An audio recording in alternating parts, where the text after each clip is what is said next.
I'm Carol Ramphone. I'm 45 years old. I've had 2 brain aneurysms and a ruptured disc. So I'm lucky to be here.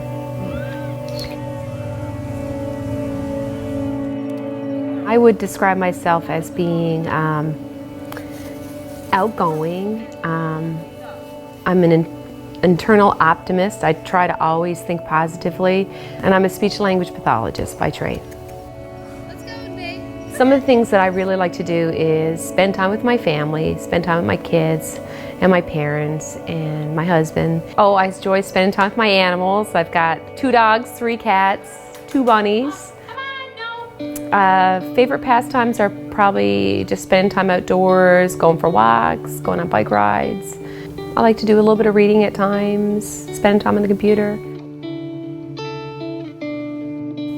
About a month before I had the aneurysm, I had woke up in the morning and I had woke up with an amazing head pain, and I kept saying to my husband, I think I'm having a stroke. Like, I could feel my brain is squeezing. I feel like I'm having a stroke. They did a regular CAT scan and they came back and said it was merely a migraine. They didn't see anything in the CAT scan, and so let me go home, and that was it. And 1 month, almost to the day of having that problem, a similar thing. I was at work first, and a couple people had told me that I was complaining at times I had a bit of a pain in my head. And then I came home, and Ken said he heard me scream again, my head, my head, my head. And then the next thing you know, he told me that I went unresponsive, and he started CPR. My nephew called 911, and he had no pulse for a few seconds, and then the EMT arrived and they brought me to the hospital, and that's when they saw the blood going through my brain, and they transported me to St. Petersburg to see Dr. Jobe. The pain was so severe, like I said, it was causing me to vomit. So it just gives you an idea how bad it was. Upon arrival at the hospital, when I initially met her, she was unresponsive and was probably even unaware of who was taking care of her. I sort of remember waking up in the hospital and looking around me, and I recognized everybody except this one person, and I guess that was Dr. Jobe, and he was smiling. So her initial images, the CT scan, had shown hemorrhage over the surface of the brain. She also had enlarged fluid-filled spaces in the brain, which required emergency placement of a small tube to be a pressure relief valve out of the head. So we did that almost immediately upon arrival. I remember him telling me that I had a fairly big bleed. It turned out it was a basilar tip aneurysm, which is an aneurysm just about as close to the center of the brain from all directions that you can be. I had a second aneurysm as well, and it was closer to the front of my brain, so he had to move the nerve to my eye to get at the second aneurysm. And because of that, my eye was paralyzed for a period of time.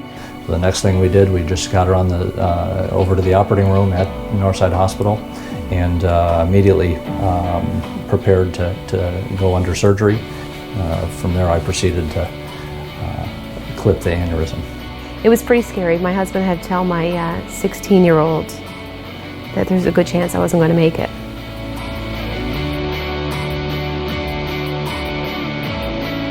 The surgery went as well as you could hope, basically to get both of them secured and to know that she wouldn't have any further risk of rupturing from either one of those aneurysms.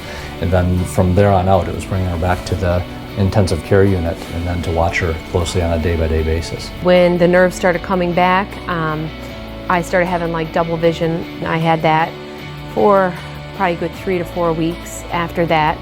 And he kept assuring me that it would improve, like that it would go away.